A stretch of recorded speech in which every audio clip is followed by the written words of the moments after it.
Good morning, everyone. Thank you for joining us for today. I will just give it a few seconds as our audience joins the conversation, and then we will get started.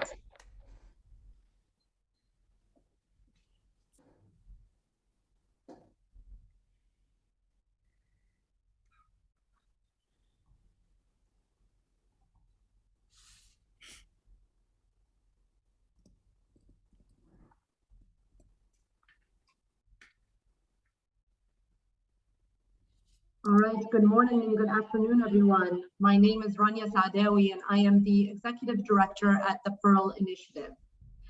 For those who do not know, the Pearl Initiative is the Gulf region's leading independent nonprofit organization working to improve corporate accountability and transparency across the private sector, family firms, small businesses, and philanthropic nonprofit organizations in the Gulf region.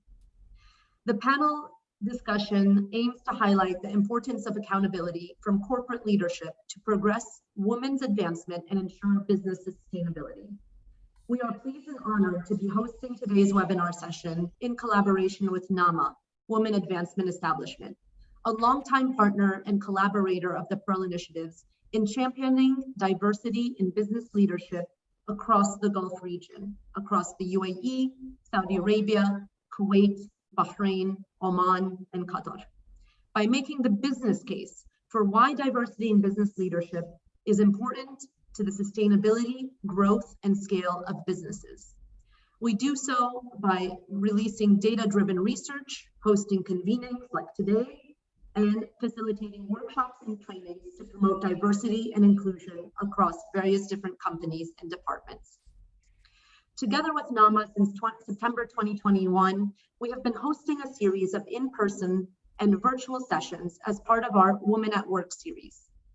The goal of these discussions and workshops is to highlight the connection between females in leadership and senior level representation and links to improved business sustainability and corporate governance. Today's panel discussion is looking at well-defined executive accountability mechanisms.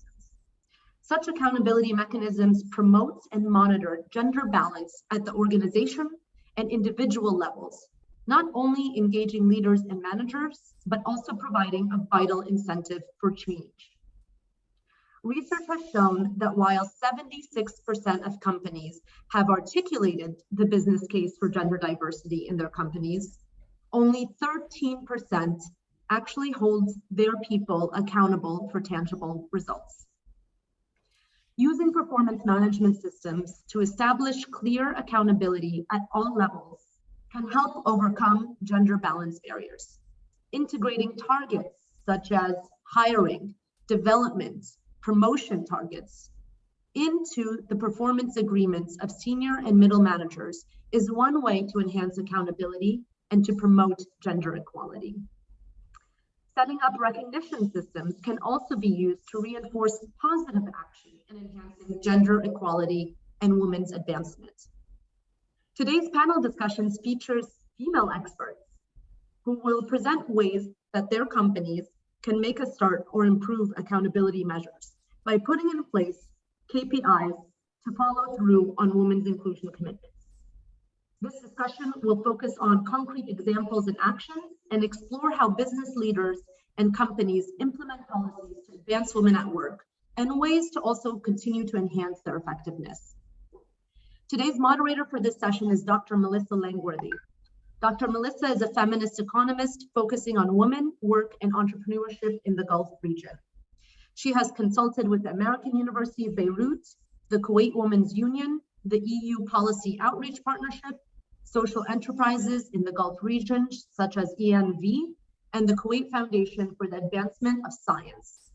Dr. Melissa is a research affiliate with Ladysmith, where her current research focuses on the relationship between women's empowerment, entrepreneurship, and the rentier state in the Gulf region.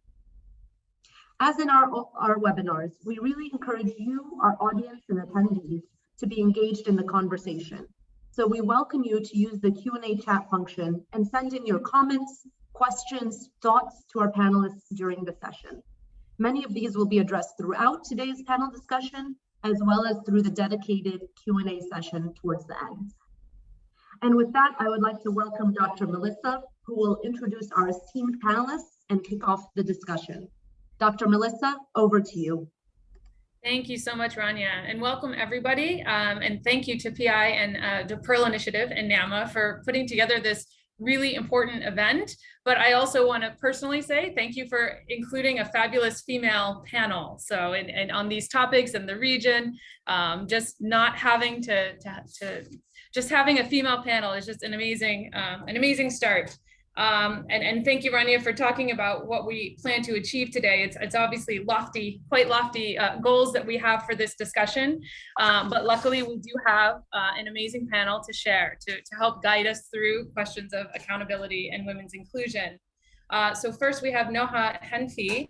She's a UN Women's Senior Consultant of Strategic Partnerships in the GCC and founder and CEO of People of Impact. She's a multi-award-winning humanitarian, corporate leader, and serial social entrepreneur with 20 years of experience. She's also an alum of the United Nations, of Pepsi and McKinsey & Company, among many other things. Caroline Burns is the head of diversity and inclusion and talent acquisition for the Middle East and Africa at Ericsson. She's based in South Africa, but she's working with over 70 different countries on diversity and inclusion as part of Ericsson's global team. She's been writing a weekly diversity and inclusion blog since 2014 and has been supporting many local and international projects and initiatives, particularly with regard to STEM and girls. And finally, Belinda Scott is Vice President and Head of Corporate Sustainability at First Abu Dhabi Bank. She's responsible for developing and implementing the bank's group-wide sustainability strategy, which includes ESG and oversight for the management of the bank's green bond and Equator principles. She advises the bank and their various partners. She's active at the national level at the UAE Sustainable Finance Steering Committee and among other actors like the central bank, and has contributed to the development of the Dubai Declaration of Sustainable Finance. These are very quick introductions for women that have done very wonderful and important things. So I encourage you to look up the rest on LinkedIn, on the internet, because I really want to get to this discussion, and I hope that you guys are all excited to share your thoughts as well. So just to get the conversation started, what is women's inclusion, right? We'll start right at the basics. What does it mean to you? What does it mean to your organizations? Anyone? Well, this is for everyone. How about Caroline? How about we start with you? Great, thank you so much for having me here today. I'm really excited. So, as Dr. Melissa said, I'm currently based in South Africa, but my work goes across the market area, Middle East and Africa, which is very exciting. And I'm originally from Germany, so I also have the European way and view of things that are working.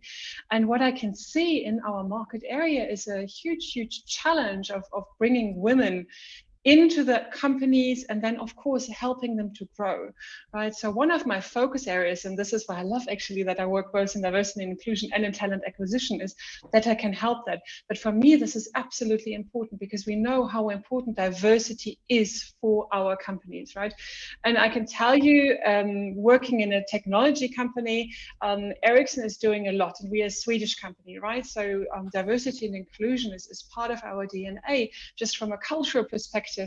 But it is very difficult in my industry to work on these areas.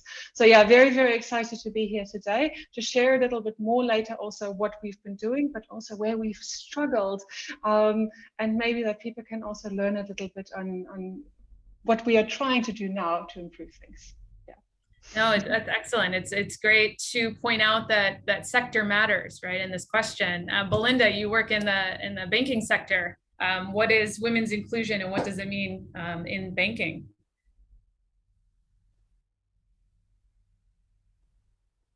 Sorry, I was just trying to unmute myself. Yeah, so thank you for giving me the opportunity to be part of the panel. I think that, everybody thinks the financial sector is, very male dominated, which is absolutely true. But, things need to change, and inclusion really for women within the banking sector should be that whenever you enter into a financial organization, whatever role it is as a woman, you should have the opportunity to grow your career upwards, however you feel is right for you. So if you come in, for example, as an officer or a financial expert, you should have the opportunity to grow. But at the same time, if you come in as a PA, what are those opportunities for you to grow and expand your career and your knowledge?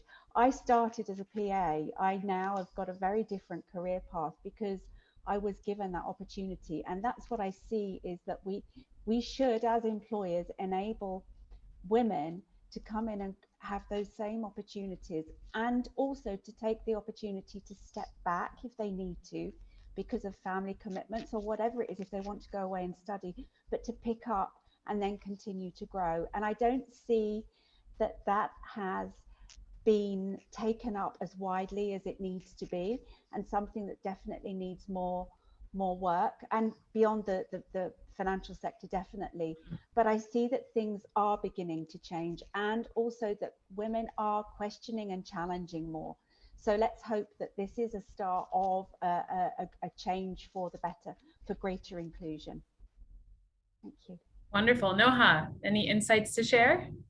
Yeah, wonderful. So I've worked with women's inclusion in different sectors, the humanitarian, the private sector, and also as a social entrepreneur, being a female founder trying to build, a social venture.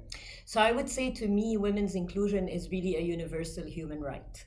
It's about women enjoying all of their full, basic political, social, cultural, economic rights, irrespective of their race, disability, medical, biological, or other needs. So it's about equal opportunity. It's about equal access.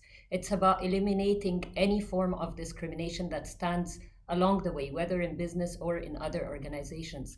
It's removing the barriers as leaders, our role in doing that. It's really enabling that full participation in the workforce and in leadership. And it's also about empowerment. So how do we enable women to determine their own fate, to make their own choices, and to be able to do that comfortably without any barriers? So women inclusion for me is really about sustainable business and sustainable organization. There are so many different ways that businesses can become sustainable, including by reducing waste or saving water, but this also needs to extend to the social and economic dimension, where women inclusion sits at the heart of that. Excellent. Well, and thank you for starting my segue for me.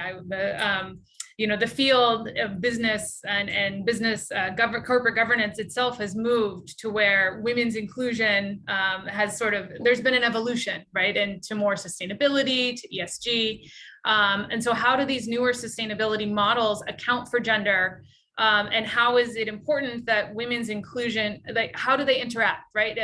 How do the sustainability models incorporate gender, and then how important is gender to the achievement of the sustainability models? Noha, do you want to pick up where you left off? Sure, excellent. So there's a couple of things here. So if we really want to build sustainable business models, we can't do that without the full participation of women. Women constitute half of society. And when they lead and when they're included in all aspects of planning, decision making, and have access to equal opportunities, we've seen time and again through different research and studies that businesses perform better, innovate better, recruit, retain better. So it's a win-win. So I can say, and leave that segue to other companies present here to comment further, but businesses will not be sustainable unless they take a strategic and integrated approach to women's inclusion. And in that context, it's looking at the whole integration from top to bottom, and it's starting with the top leadership commitment all the way to developing a holistic and integrated strategy that aligns women inclusion to the business strategy, and then developing the policies, the action plans, KPIs, and programs that can really advance those areas. And obviously we'll talk further about the gaps there, but at the end of the day, without that strategic approach, that measured approach and data-centric approach, I think it's going to take a very long time to move the needle on women's inclusion. And there is no way that businesses that do this on the side or in a reactive fashion will be sustainable in the future. Thank you. Yeah. Belinda, so Noah so rightly positioned leadership and accountability within this nexus of women's inclusion and sustainability and performance at the corporate level. So why is that leadership commitment so important for women's inclusion and sustainability?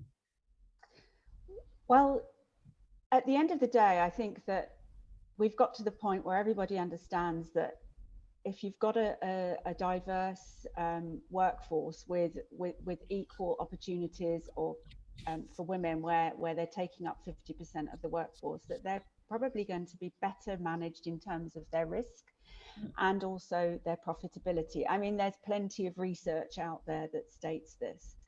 There's also really some very interesting movement from investors and that are looking for companies that are performing well in these areas. So I guess that senior management are beginning to understand that more. In this region, I think that rightly so, as Noha would be aware, there's a big movement by the government to push, or not to push, but to accelerate the SDG 5 on helping women take on more roles within the private sector. And I think that many organizations in this part of the world are very cognizant of supporting and aligning with where the government wants to go. So I think that there's significant opportunity there, and definitely from my point of view, I sit on the Private Sector Advisory Council to the SDGs, and one of the things that we've been working on is trying to help drive greater participation of women within organizations, and to give them, more opportunities, but then also to disclose that, so that puts that accountability on the management. And I think that also, there's a lot of work to be done on the cultural change that needs to take place to make this successful. And again, it's about getting the senior management to understand that, this isn't about being kind. It's about making proper choices that will make your organization perform better, through giving people the opportunities to use their skills in a way that add value to an organization. It's not about just a nice thing, let's all be kind and help women. And women don't want that anyway. They want to be valued, and they want to be given opportunities where they can excel. Well, I see lots of head shaking. So Caroline, would you like to just share some of what was your comments to what Belinda just said? Yeah, I absolutely agree. And I think this is in our market area, or in this part of the world, this is a huge challenge for us, right? And the one thing that I can see, and this is something that we really have to work on, and this is not only companies have to do that, but the society has to do that, is that we have more women who enter into career in these in general, right? But also for me, I could see this in the STEM space, right? So I have a degree in STEM, right? And I was one of the very, very few women almost 2 decades ago. And I thought by now we would have 50-50, but of course we don't have this yet, right? And even the women who do enter into a STEM career, they drop out because of cultural issues, right? Because they don't feel they can perform, or other various issues. Look at me, I'm always telling, when I do a lot of girls in ICT work, and I'm always telling them I'm actually the worst example, because I moved from a STEM career into HR, right? But on the other side, well, at least I'm still in a tech company, right? But we're losing too many women in this space. And I think, and this is what we are trying to do, is what can we as a company do to help this, to allow girls to think of the career that doesn't actually matter in what direction they will go, right? That way we support them during university, that we support them in graduate programs, right? One of the things we're doing at Ericsson is that we are saying, and we do not have quotas at or not strict quotas at higher levels, but the one thing that we are doing is 50% of our graduates have to be women, right? And that is 100%. And it does not matter in which country this is, and it doesn't matter. And yes, even if there are not that many engineers who graduated in this country, right, we will make a plan to bring this in. And I think this is so important. But then again, and this is also what you were saying, Belinda, how we then grow, right? We cannot just hire them and then say, okay, here you go, just find your own way. But then having those inclusive policies in place and programs in place that help them develop further and to reach a career. But my ask is always also to my executive management is that this is a long-term plan. And I sometimes wish we would have done this 20 years ago, right? But now it's not. And I mean, it's the same with all our goals as well, right? We know we should have done some of them sooner, but at least we can start now and we can make these changes now. And I think the more we talk about this, and this is a great event, so I hope all the audience will take away from that. We can start now. It's not too late. So we can make these changes now.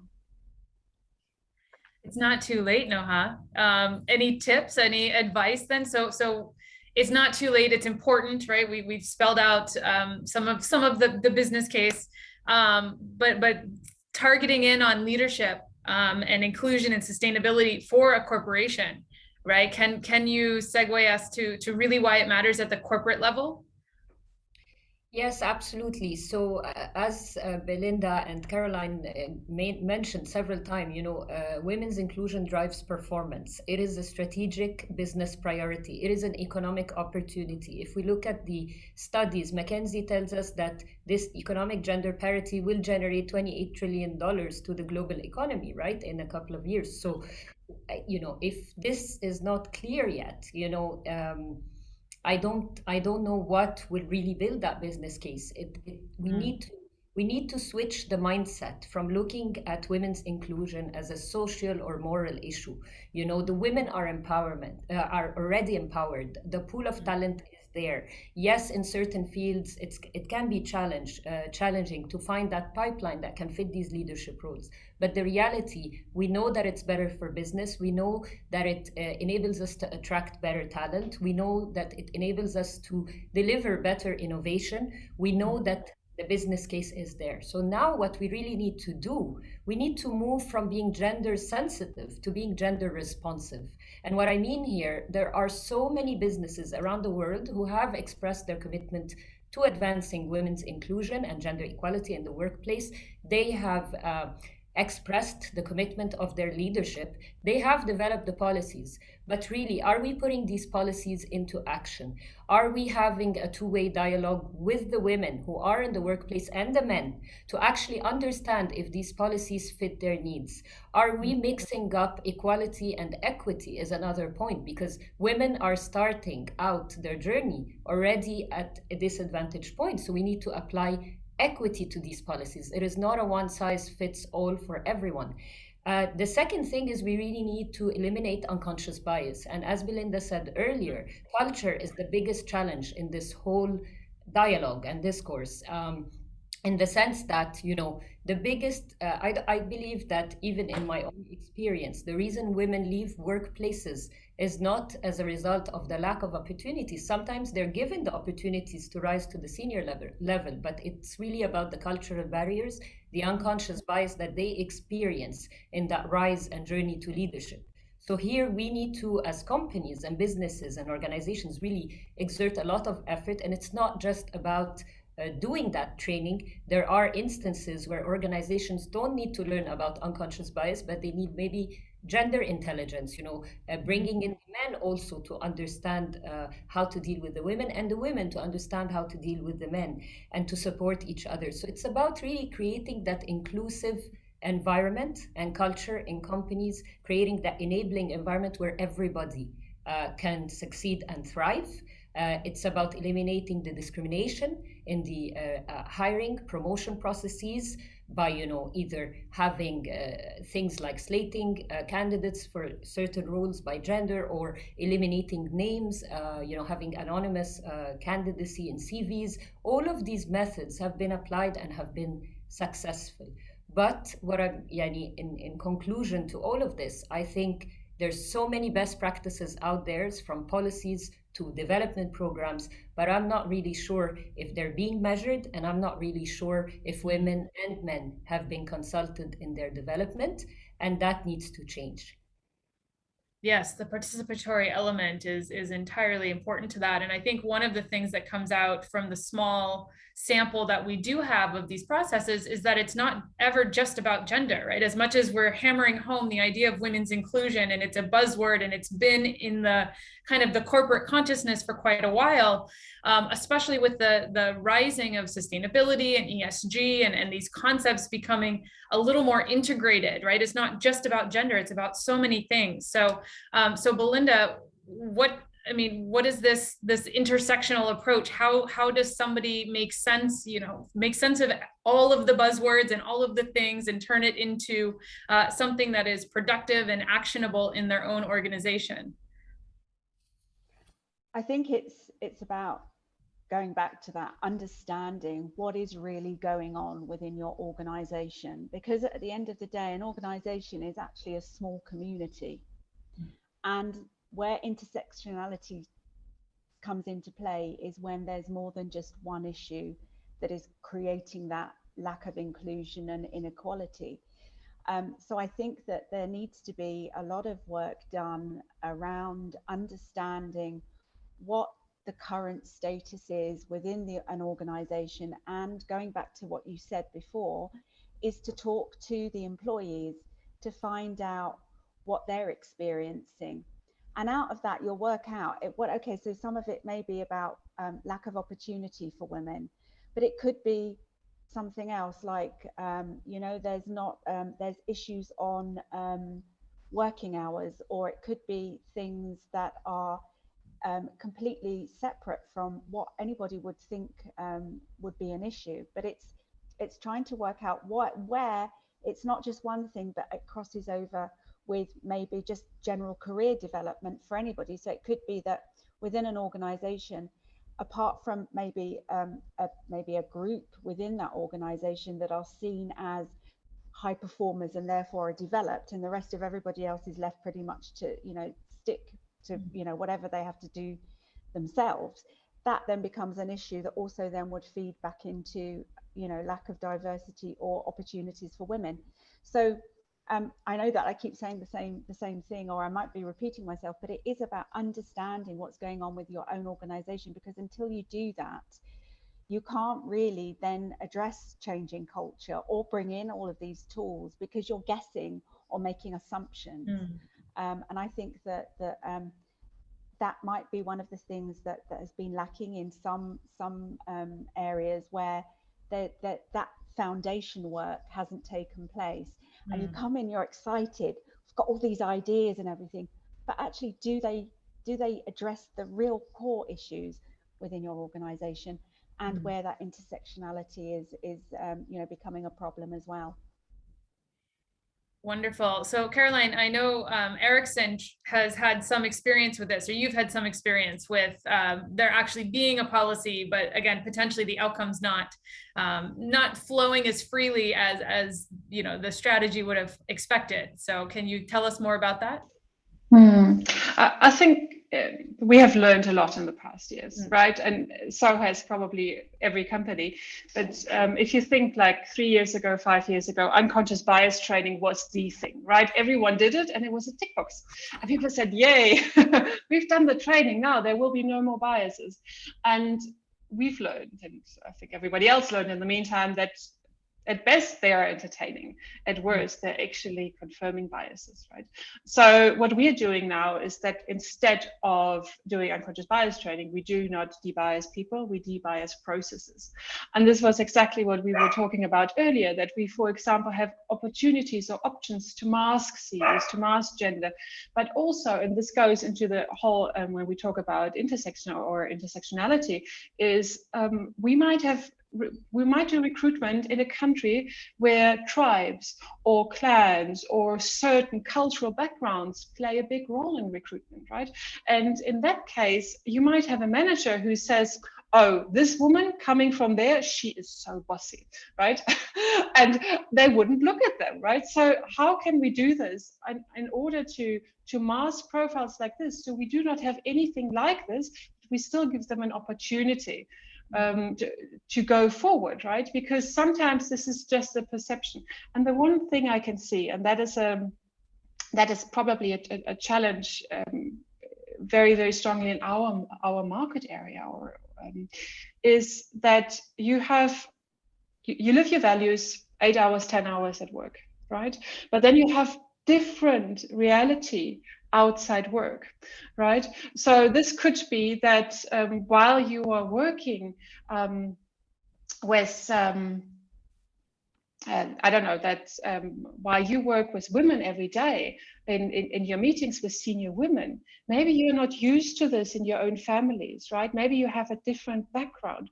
So how do people bring both of this in? And this is something we talk about a lot, actually, is how we can also look at the cultural aspects, right? Then we look at things and some nationalities do not like working together, but how does that impact then our entire ways of working together? So what we have to really do is, as I said, we debias processes, not the people. So this could be anything from recruitment through how we rate people, performance management, but also how we work together. And the one thing that I actually think is very, very interesting is that since we are now, or Ericsson at least, is still mainly working online in virtual meetings, this is actually much more inclusive, right? Because you do not have these pools of people sitting together, but people have the opportunity to talk with each other. People have the opportunity to raise their hands. So if you have a woman, for example, who would normally not, she's maybe the only one in the meeting full of men, she would normally not speak up or have the chance to speak up. She can use the chat, or she can use to raise their hand. So I think this is very, very interesting where we are going now. And this might actually even help us to change how we work as a company. So I don't know yet. We will see what the next year or two bring. But I think there's a lot of things happening at the moment with not only realization, but also learnings. And sorry, one more thing is the other thing what we've learned is we experiment, right? So instead of saying we do one big change across, we say, let's do an experiment in this country and in that country, or for this process and for that process in these little pockets. And we can then see if it works. If it doesn't work, okay, we've learned and we walk away. But it's not this huge big bang that takes 2 years to develop. And then we're like, oh, sorry, it didn't work.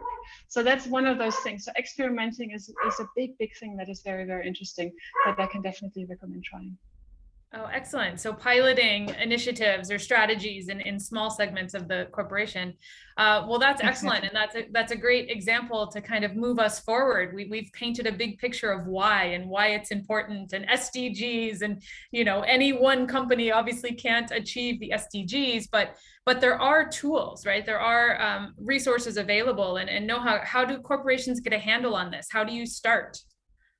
Yeah, so obviously the most common framework that's being used is the Women Empowerment Principles. It provides a roadmap for companies to advance their economic empowerment. It was developed by UN Women and UNGC, and it's a set of 7 principles. And what it looks at is like, really, how do we increase women's representation in leadership? You know, how we address gaps in pay. So, you know, addressing equal pay. How do we create equal opportunities, and in terms of hiring and promotions, etc. It also looks at women's safety and creating inclusive workplaces. It looks at gender responsive procurement. It looks at gender responsive marketing. It also looks at how do we integrate and embed our policies into the supply chain, into our product development, and how do we really advance the whole women inclusion agenda. But really, at the heart of the WEPs, if we break it down into 3 distinctive points that companies would need to look at, it's how do I really take that gender element and integrate and mainstream it into all of our planning across the board in every single decision making. This is, you know, women inclusion has to be part of the conversation. It has to be part of every decision we make. This is number 1. So planning for women and integrating their needs into every aspect of decision making. The second part is really how do we empower women? So And in that context, I'm talking about buying from women. So again, in the context of the WEPs, there are two ways to economically empower women and by buying from them. One is by supporting women entrepreneurs. The second is really by diversifying the supplier base. So by doing that, we provide economic power to the economy and we empower women at the same time. And the last part is really investing in women. So if we look at that as organizations, it's looking at first the women inside our company. How do we develop them? How do we invest in their growth, in their development and integration into the workforce? But also, how do we invest in women in the community and not leave them behind? Because there are millions of women as well who have been economically impacted by the pandemic and so on. Having said that, and providing that very big picture of planning, buying, and investing in women, is one way to keep it memorable for businesses. And there are so many KPIs that can be, captured in evaluating all these areas, and we can talk about that later. But again, just to close this, I just want to say that as we navigate forward from COVID-19, women have also been, again, disproportionately impacted by the pandemic, economically and socially, and therefore it is a priority to ensure that the recovery in terms of both society, the economy, and workplaces is an inclusive recovery, where innovation is inclusive, where decision-making is inclusive, and where policies are inclusive, and where cultures are inclusive. And this is the only way to build more balanced workplaces, more balanced societies, and a more balanced world. Thank you. Wonderful. And I do want to jump on your the comments on the KPIs and metrics and really get to the nitty gritty. But first, I really want to give a little bit of space to just say that there is some danger that inclusion programs can be exclusive in operation. And Belinda, can you speak to that a bit as to what to look out for and how these two things can, how does an inclusion program actually end up being exclusive and what should companies know? So I think that, in the race to, become a more inclusive organization, I think that there's been some challenges along the way, and not necessarily intentional. They might also be, again, like unconscious. But there's been a lot of talk around, let's get women into more senior roles and, get women ready for boards and all of these different things. So, that these are some of the ways that organizations are moving. But by their nature, they can actually become exclusive, because if you're looking at developing a program that is that is using as criteria high performing women that come from top universities, well, you need to understand what you're building a pipeline of. So, so if I could step back, sorry. So yeah, are these women only high performers? Are they from, what's their social economic background? What sort of university did they go to? Are they even from, like Caroline said, depending on where you are in the world, are they seen from the right family groups? Or, there's so many different nuances that could be there that actually include. And by the same token, it could be the women that have had to suffer and fight their way up, and we have to give them a chance. Sorry, I'm talking in this way because that's somehow it seems. But actually, what about the women that have come from the bottom and haven't been able to overcome some of the awful challenges? Do they get excluded as well? So I think that it really is understanding actually what sort of program you are creating, and making sure that it's inclusive in its very nature. So it's saying, yes, okay, we want high performing women, but those women can come from any background, and they've proved themselves by these criteria. And maybe there's a set of criteria that isn't by its nature exclusive, because you can be a high performer in a different role. So you've got different roles within an organization. So you don't all have to be at this level of management, because you can be a high performer in a lower role, but you show that potential.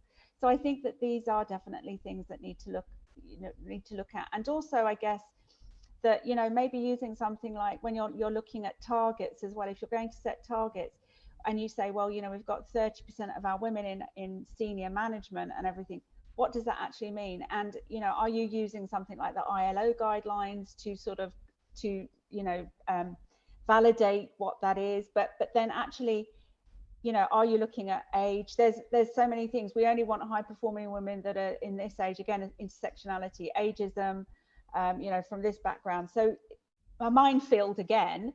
And I think that, you know, with all of the best intentions, you sort of go down one route, and it is always about that somewhat elite, you know, you can risk that somewhat elite group being given more opportunities, when actually we need to make it that equitable approach to reach equality. Yeah.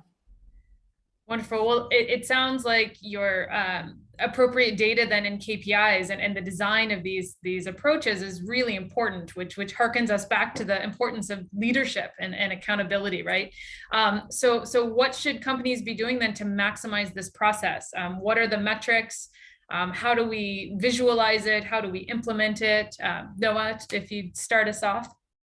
Sure. So there are a couple of things to be measured. And when looking at measurement in general, we need to be looking at systemic barriers and sustainable change. So these are the two drivers of evaluation or measurement in women's inclusion. So when we look at driving sustainable change, we need to look at women in leadership, because by having the women there, we will have sustainability. So here we look at the percentage of women in senior leadership positions. We look at their representation on boards, and this is the metrics most of the time relate to percentages. We look at equal pay. Here we look at the ratio of the basic salary and remuneration of women to men for each job category by different locations. And we have to disaggregate all the data by gender. We have a lack of gender disaggregated data in general across the board.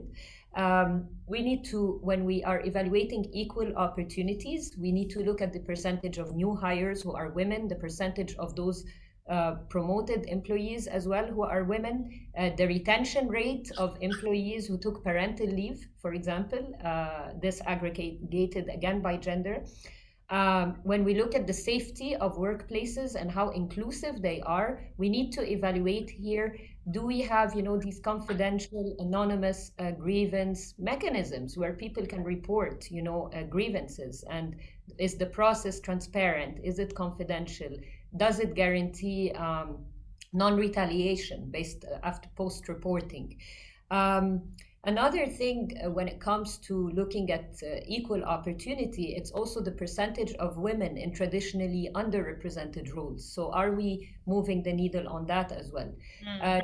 Training and development, the hours of training, gender responsive procurement. So there's two aspects here that are really important. It's not just the number of women-owned businesses that we procure from, but it's also, if we cannot achieve, you know, a balance there, we need to be looking at are we really working with suppliers who do advance, you know, gender equality? So what is the number of these as well? Last but not least, really looking at gender responsive marketing. So do we have policies that govern this area? Because as we all know, there are a lot of stereotypes that are pushed through the media, and they have a very harmful effect and can even lead to discrimination. And in fact, you know, implicit biases and biases result from media in a very big way. So especially for the multinationals who are big advertisers out there who have huge budgets in this regards, it is our responsibility to really develop these policies that do not further reinforce these stereotypes, and to bring up to speed our creative teams to eliminate that, and our marketing teams. Lastly, and it is very important, as I discussed earlier, to also measure and evaluate our progress on investments in the community. Women in the community should not be forgotten. So the percentage of financial or pro bono support for gender equality programs is something to look at. And last but not least, product design and development. Do we have a policy and commitment to embed, you know, a wider corporate policy that integrates inclusive gender considerations into product design and delivery? Now, this is like Belinda said, it sounds like, the framework is so straightforward, but it's not easy to implement. And it's not a one size fit all across every industry. There are challenges. And so it's up to every company to really look at the gaps and determine what are the quick wins, where can we have the most impact within our industry, within our company, quickly, while also consulting both with the women and men in the companies and conducting, a baseline assessment, if you like, but also consulting external organizations like the UN, like government, like NGOs, who can also provide a different perspective. And by doing that, they will be able to prioritize, the right KPIs to look at, because we cannot do everything. This is a progressive journey. One of the tools that I forgot to mention earlier is the WEPS Gap Analysis tool, which provides a good starting point in order for companies to evaluate their progress on gender equality, on economic empowerment. And what that tool does, it's absolutely confidential. There is no mandatory reporting requirement to report your results on the WEPS tool. It is available online, it's free of charge, and it provides you with the necessary first step to understand where you are and what would be the top 3 priorities in your organization to start developing your action plan and programs. Thank you. Wow, that sounds like an amazing resource to sort of help put everything into perspective. Now, Caroline, I sensed your excitement as Noha was talking, just watching your head nod. So would you like to add on? Yeah. No, because I was just remembering one experiment what we've done, and I think I love data, right? So I check my data every single day, seeing what we're doing. So one of the things we're measuring is our pipeline to where women apply and how they move through the funnel. And the one thing we saw is we have to get more women to apply because, for example, a role where we would assume 50-50 men and women apply, like a role in finance or in HR, right? We still saw a change. So what we've done, and that was very interesting, is we're now using a tool for augmented writing that makes sure that our adverts are really, and this is exactly what Noha was saying, how we go outside, what pictures we use, but also what language we use, how inclusive our language is, right? And we saw immediately with that an uptick in women applying, right? So you can use this for generation, for gender, and it's amazing. It's absolutely amazing. So I think this has been one of my favorite experiments that we rolled out across the globe now, and it's really working. And we can really see if you make a small change, how that impact is, but you have to continue measuring. And if you see something changes, you have to, of course, adjust immediately. But yeah, there was a lot of things. I think we're doing a lot of things there already, but you can always do more. One of the things I really like is that we now as a company see our customers, the operators, are holding us accountable. So in my role, I keep getting these questionnaires now. So what is Ericsson doing? And we do exactly the same with our suppliers, right? Our third-party suppliers. What are you doing? And I think if we keep on holding each other accountable, that will make a huge, huge difference. And we can hopefully spread the word. Yeah, so thank you so much, Noha. That was fantastic. So Noha, the WEPS is obviously a very valuable resource, very well put together, very strategic. But to somebody, in an office somewhere, the sheer number of reporting mechanisms, of options, of sustainability reporting, of ESG reporting, of gender, can be a bit overwhelming. So is there a way to make it feel a bit less overwhelming? Is there a way that you sort of think about and contextualize each of these different tools? Yes, I mean, there are a number of steps that companies can take, and it's really a participatory and inclusive approach in advancing this. So advancing or implementing the WEPS. So the first step is really finding a champion, the CEO, ideally, to get that top leadership commitment, because nothing will move or advance without that particular commitment. Once you have that person in place, you need other champions, because it's not going to be driven by the CEO. You need a multifunctional or committee or of D&I champions across functions who are going to drive this agenda within their teams. The next step would be really that this team will start, the data is the center and is the starting point. And I cannot undermine the importance of the data. And the reason I say this is because today you have a lot of companies assigning, D&I leaders to head D&I in their companies. But really, the reality is the D&I still sits at the bottom of the board agenda. Even that D&I leader is not as empowered as they should be to drive this agenda that has been backed up by so many studies. So what can we do about that? The unlock for this is really having that baseline, is really having that data. And it can be done through the gap analysis tool, but there are also now existing external tools that use also AI to provide that initial assessment. And I was very pleased to see that many of them also bench against, the WEPs and have integrated standards that we are using. So once we have that baseline, the next step will be to have that committee of champions develop an action plan. That action plan should be shared with the employee and with the workforce through town halls in order to get input. It should not be top down because if it will not work. Afterwards, I think, that action plan will result, I'm assuming, from a strategy, an overall arching strategy that aligns this whole agenda to the business. And last but not least, really understanding what are the top priorities in terms of KPIs that this organization is going to be driving. So yes, we want to see gender balance in every organization around the world, but it's not always possible. And the minimum standard globally is really at 30%.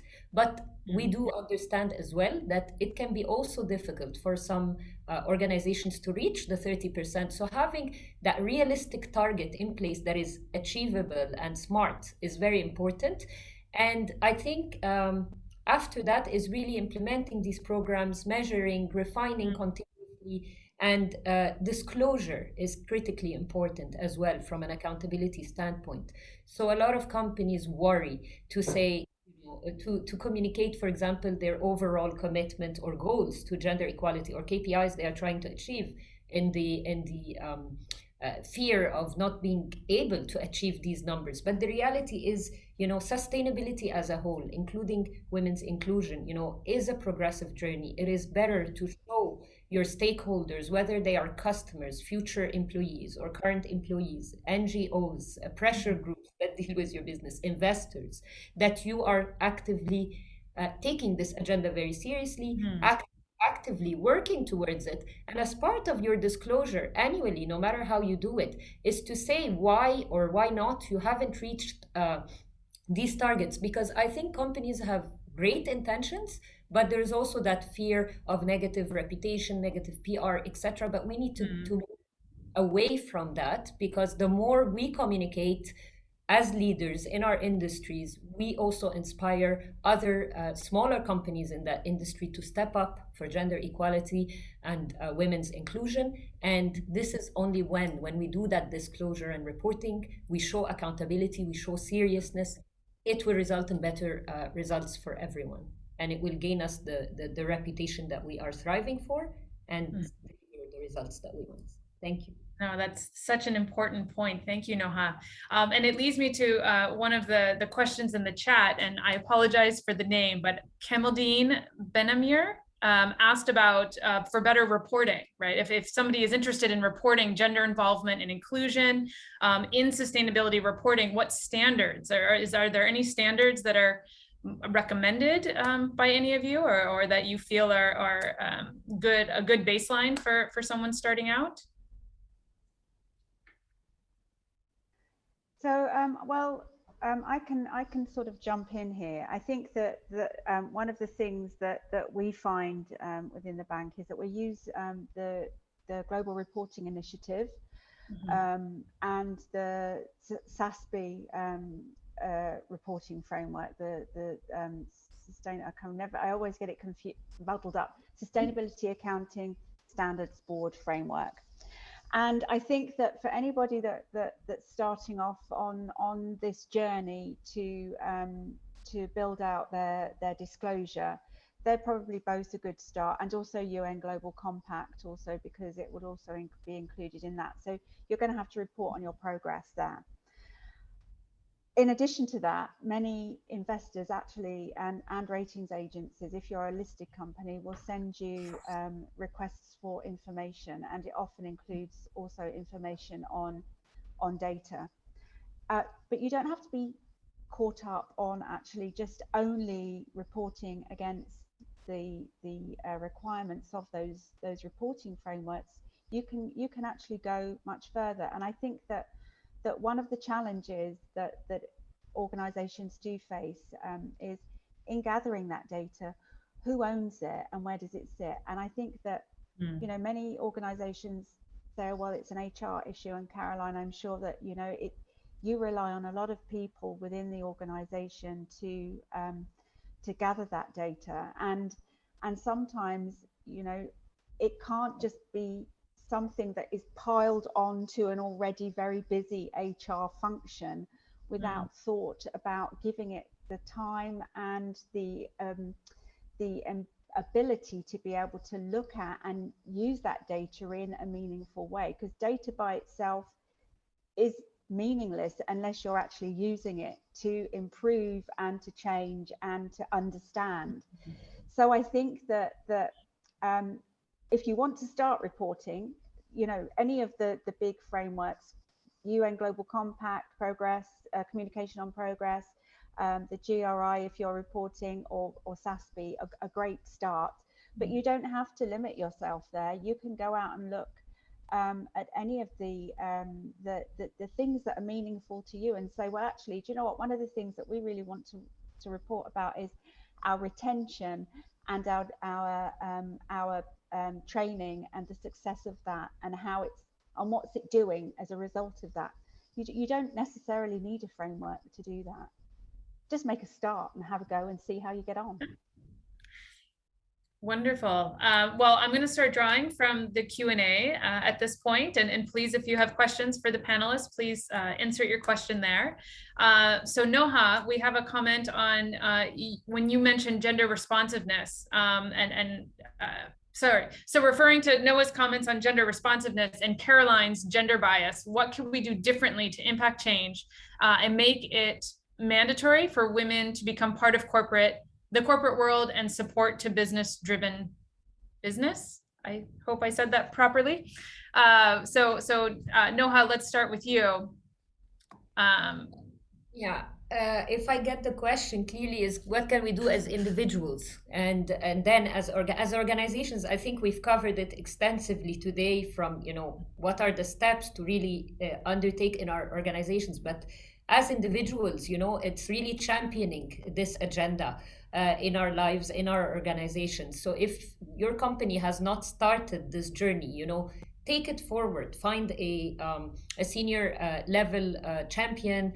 Speak to your CEO to get started with the journey. The second thing is really women supporting women. And this is really an area that we undermine, but it has great power, because when we make visible the achievements of other women around us, that opens opportunities to leadership. There is a correlation between exposure, visibility, access to opportunities, and leadership. And so the more we do that with each other, the more women will rise to the leadership level. Another thing is also in our own individual lens, to understand that, again, many of us mentioned it directly or indirectly, that there is no one size fits all in our approaches, but also in that context, looking at the cultural considerations. When we apply, all these policies, programs, etc., how are we looking at the culture? If we're doing a program in Saudi, it's different than in the UAE, it's different than in Japan, and we really need to take that into account. All these standards are the ultimate, let's say, the ideal standard, right? If you made it all happen, that would be, you are a gender transformative, not even responsive organization. But, we want to start by being gender sensitive, but also in the context of culture, ensuring that we are inclusive and do not leave anyone behind. So I would say, in answering this question, it's really prioritizing to look at how we build inclusive cultures and inclusive leadership models, because this will not only unlock women's inclusion, but will unlock the inclusion of all, and everybody will be able to bring their whole selves to work. It will eliminate bias, and I hope I'm answering your question. Yes, what a wonderful answer. And Caroline, I'll let you comment as well. I loved your, we debias processes and not people. So please, let's take a minute to spotlight that. Yeah, I actually, sorry, I wanted to comment on something else, and that was also sure. a learning for us. You always talk about mentorships for women, right? But what we learned is actually more important is sponsorship.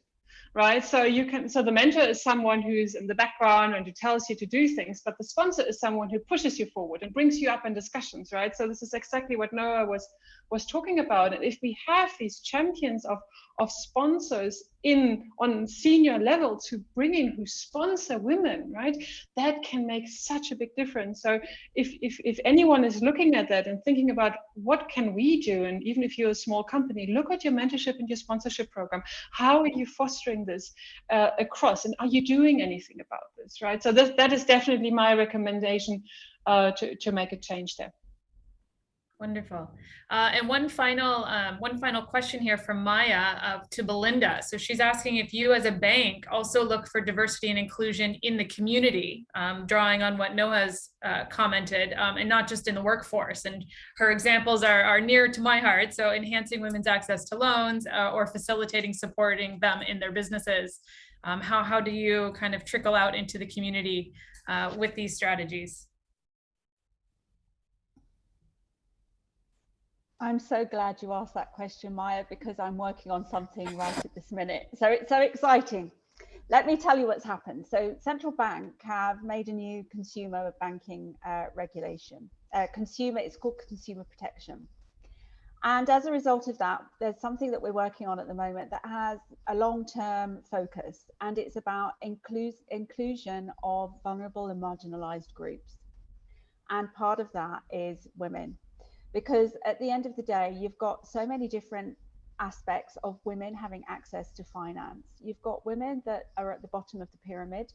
In this country, perhaps the domestic workers, as an example, who maybe, earn their money, but they don't really know, they send it back home. They might be in debt. Are they using the right tools? Do they know how to send it in a way that saves them money, that they get the best rates, all of these sorts of things. At the other end of the spectrum, you've got women maybe that have inherited money, a lot of money, and they actually don't have any financial knowledge. And they're then vulnerable because they're open to scammers and all sorts of charlatans and things.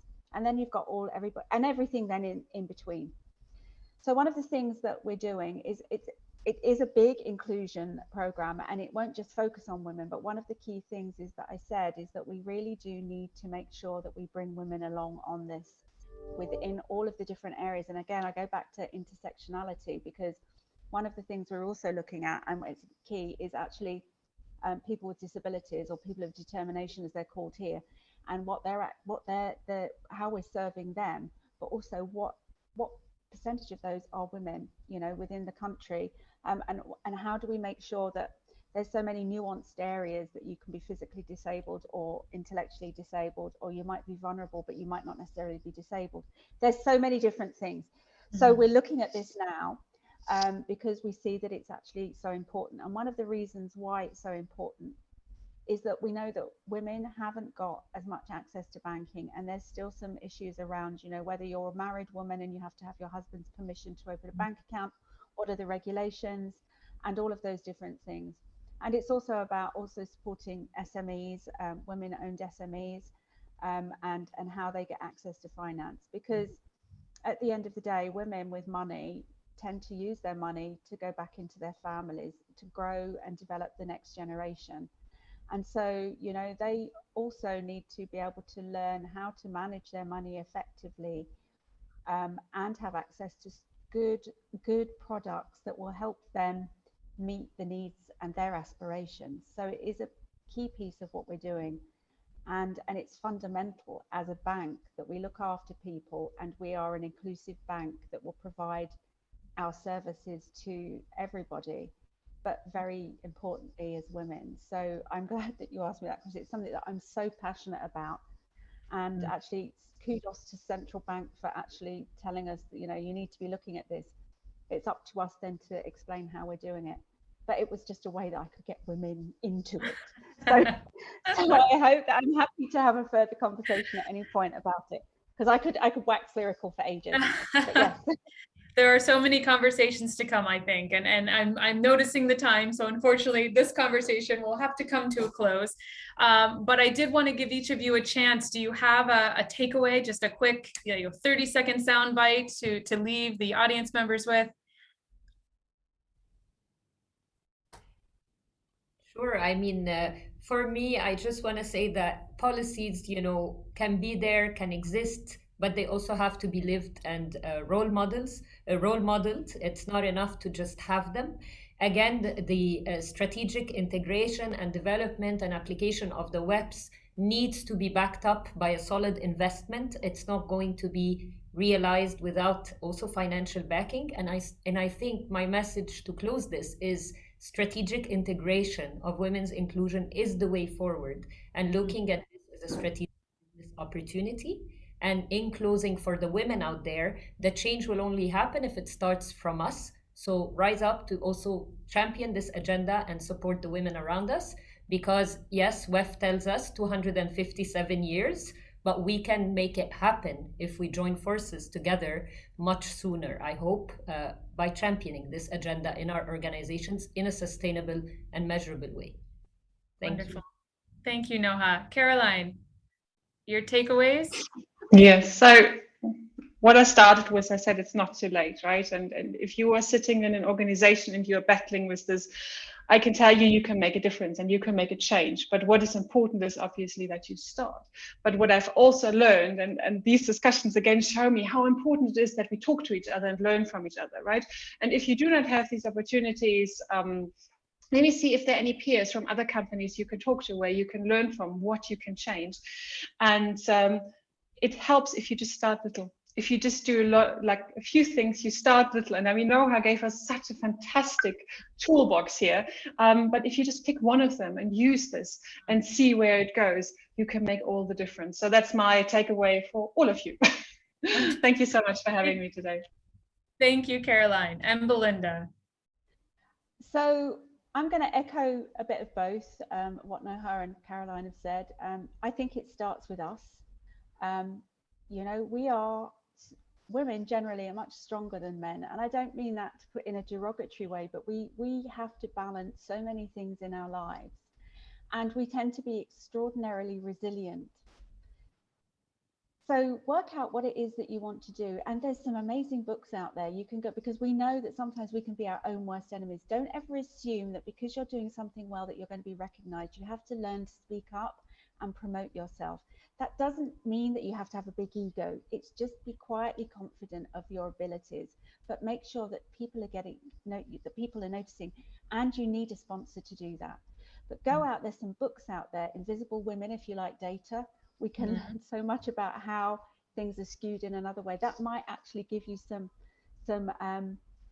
information, insight, and sort of spur you on. But also do pick that up within your organization and talk to other women, talk to your colleagues and see what's important to them, and see if you can then start off a small dialogue. And if you've got a sponsor, see where he can take you or she. But what you need, you can have a woman sponsor as well. It doesn't have to be a man. But don't give up and believe in yourself. And I think that if you can do that, then eventually you can become an influencer, because there's that saying, isn't there? Be the change that you want to see. So I recommend that you have a go at doing that, because if you look inside, I think you'll find that you are capable of doing it. Good luck, everyone.